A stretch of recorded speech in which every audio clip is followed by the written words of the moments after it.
আসসালামু আলাইকুম এভরিওয়ান, আপনারা কেমন আছেন? আলহামদুলিল্লাহ সবাই ভালো আছেন। আমার তিনটা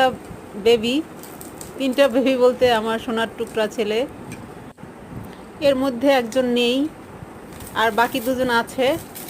ওদের জন্য সবাই দোয়া করবেন, ওদের বেশি বেশি করে দোয়া করবেন। আর আপনাদের যারা বিড়াল পালেন, বিড়াল প্রেমী, তারা অবশ্যই ওদেরকে টেক কেয়ার করবেন। যেহেতু বেশি গরম পড়েছে, তাই ওদের বেশি করে পানি দেবেন, পানি জাতীয় খাবার খাওয়াবেন। আপনারা যেমন এসির মধ্যে থাকেন, ফ্যানের মধ্যে থাকেন, ওদের ওদেরকেও সেভাবে রাখবেন, বেশি বেশি ভালোবাসবেন। Thank you. আমাকে সবাই সাপোর্ট করেন প্লিজ, সাবস্ক্রাইব করবেন প্লিজ। Thank you. আসসালামু আলাইকুম।